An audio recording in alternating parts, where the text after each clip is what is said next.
Good morning to all my dear students of class 7th. Today I am here to explain you all the chapter number 11 of the subject English grammar.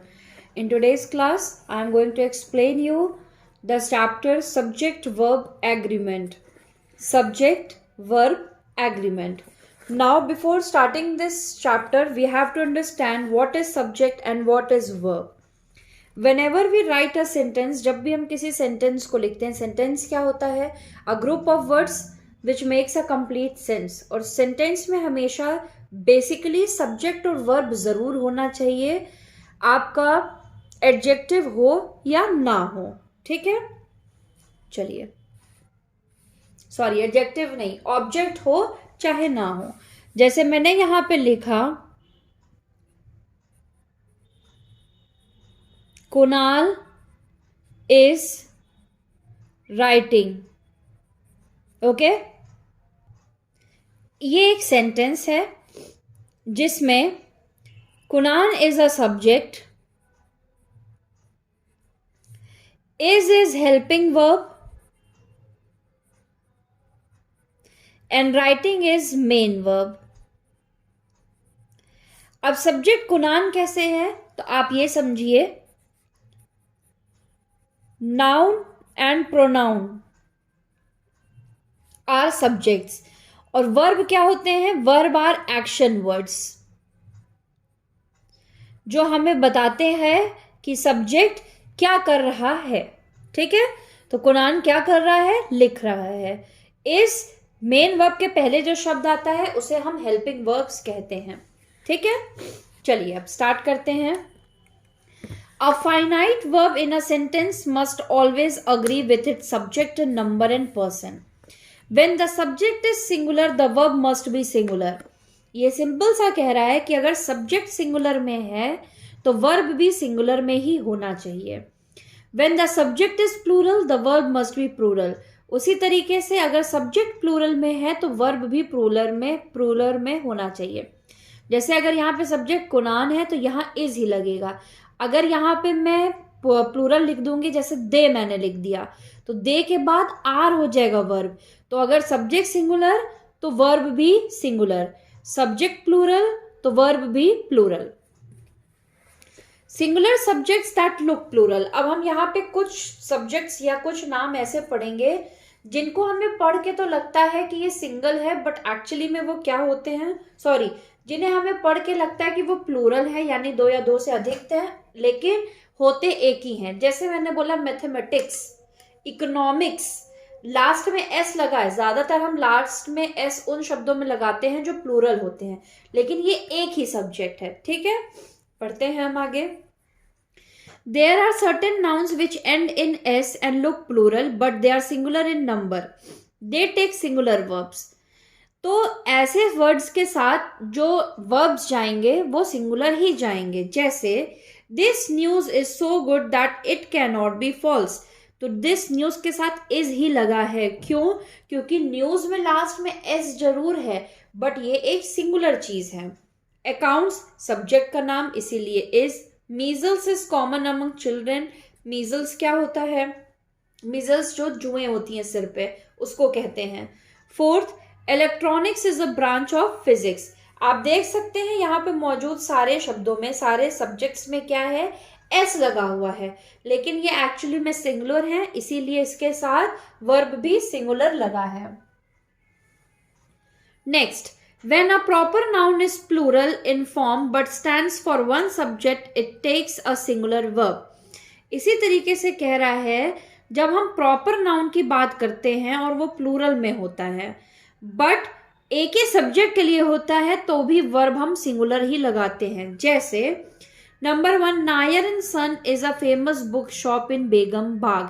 जैसे आप ये समझिए, यहाँ पे नाम तो दो लिखा गया है, नायर एंड सन्स, लेकिन एक ही शॉप का ये नाम है. जैसे होता है अपने सिरसा में ही है हेतराम एंड सन्स मान लीजिए, तो नाम तो आपको ऐसे लग रहा है एंड सन्स, तो लड़के और हो सकते हैं, बट एक ही दुकान का नाम है ये, इसीलिए ये सिंगुलर हुआ, इसीलिए इसके साथ भी वर्ब क्या लगेगा? Singular. Next condition, When two nouns are joined with and refer to the same person or thing or suggest one idea, they take a singular verb. उसी तरीके से एग्जाम्पल देखते हैं. John and Ira are going to attend a function. Mr. Rather, his wife and children are airing tonight. Slow and steady wins the race. Rice and curry is a favorite dish. अब ये क्या कह रहा है, अगर जैसे जो subjects हैं वो एक ही जगह पे जा रहे हैं या एक ही काम कर रहे हैं तो भी हम वर्ब क्या लगाते हैं, सिंगुलर ही लगाते हैं. When the subject is unit of measurement or a mathematical equation, the verb is used singular. इसके अलावा हम अगर किसी मेजरमेंट की बात करते हैं या मैथमेटिकल इक्वेशन बात करते हैं तो भी हम सब्जेक्ट हमेशा सिंगुलर ही लगाते हैं. जैसे हमने बोला 100 किलोमीटर्स है तो 100, लेकिन अगर हमको सेंटेंस में यूज करना होगा तो हम कैसे यूज करेंगे, 100 kilometres is a long distance. ठीक है. 5 + 5 इज 10, हम R10 नहीं लिखेंगे. तो मैथमेटिकल इक्वेशन के लिए और मेजरमेंट के लिए भी हम इज ही लगाएंगे. When two singular subjects are joined by either or neither nor, they take singular verb. इसके अलावा अगर दो सब्जेक्ट को और नॉर या नीदर से जोड़ा जाता है तो भी सिंगुलर सब्जेक्ट जाता है. जैसे he or his brother is to blame. अगर मैंने बात किया, आप लोग एक भाई बहन है, अगर मैंने बोला या तो तुमने ये काम किया है या तो तुमने, ठीक है, बात तो एक ही जन ने की है ना, काम तो एक ही जन ने किया है, तो ये भी सिंगुलर हुआ, इसीलिए इसके साथ भी वर्ब क्या जाएगा, सिंगुलर. इसके अलावा the following pronouns are always singular and they take singular verbs. इसके अलावा ये जितने वर्ड्स दिए हैं प्रोनाउन के, ये हमेशा सिंगुलर होते हैं और सिंगुलर वर्ब्स ही लेते हैं. जैसे another, each, everything, nobody, someone, etcetera. अब ये तो बात थी सब्जेक्ट्स जो सिंगुलर होते हैं. अब पढ़ते हैं सब्जेक्ट्स जो प्लूरल होते हैं. The following pronouns are always plural and take plural verbs. कुछ प्रोनाउंस हमेशा प्लूरल होते हैं इसीलिए प्लूरल वर्ब्स लेते हैं. जैसे बोथ यानी कि दो जन, मैनी यानी दो से ज्यादा, फ्यू भी यानी कुछ लोग और सेवरल भी यानी कि कुछ लोग. Examples, John and Jonan are brothers, both look alike. Many a students tried hard to pass his. Many appeared in the test, few have failed. तो ये क्या कह रहा है, ये जितने वर्ड्स हैं ये प्लूरल होते हैं और हमेशा प्लूरल वर्ब ही लेते हैं. Next, two and more singular nouns joined by and make a plural subject, they take a plural verb.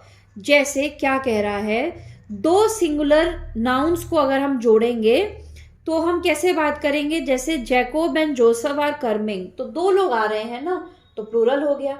Subjects हम बात एक एक इंसान की ही कर रहे हैं लेकिन एक बार में दो इंसान की कर रहे हैं एक ही सेंटेंस में, तो ये ऑटोमेटिकली प्लूरल हो गया. ठीक है. Next, the following nouns are always plural in form and therefore take plural verbs. इसके अलावा ये जो है, अब आप देखिए ये बहुत इंटरेस्टिंग है. हमारी रोजमर्रा की जिंदगी में हम कुछ चीजें जो यूज करते हैं, जैसे सॉक्स हमेशा एक पेयर में होता है. ठीक है, आप कभी एक सॉक का कुछ नहीं करोगे, आप कभी एक सॉक्स नहीं मांगोगे. जीन्स एक ही कपड़ा है लेकिन दो पैर में पहना जाता है, जीन्स बोला जाता है. ठीक है. स्पेक्टिकल्स यानी कि आपका चश्मा दो आंखों के लिए. ठीक है. ट्राउजर्स, पैंट्स और सिजर्स, ये सारी चीजें हम क्या करते हैं, हमेशा एस लगा के बोलते हैं, बट एक्चुअली ये है क्या, ये सिंगुलर होता है. ठीक है. तो ये सारे रूल्स थे इस चैप्टर के. अब हम इस पे बेस्ड एक्सरसाइज सॉल्व करते हैं, given on page number 70. Rewrite the following sentences using the correct form of the verbs given in the brackets. First,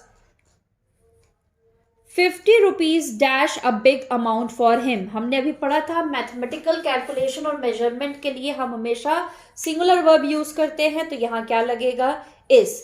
दूसरा, Sahib Singh and sons dash is a well known sports company. Sahib Singh and sons, वही बात आई जो मैंने अभी आप लोगों को हेतराम का एग्जाम्पल दिया था. एक ही कंपनी है तो ये एक ही सब्जेक्ट हुआ, इसीलिए इज लगाएंगे.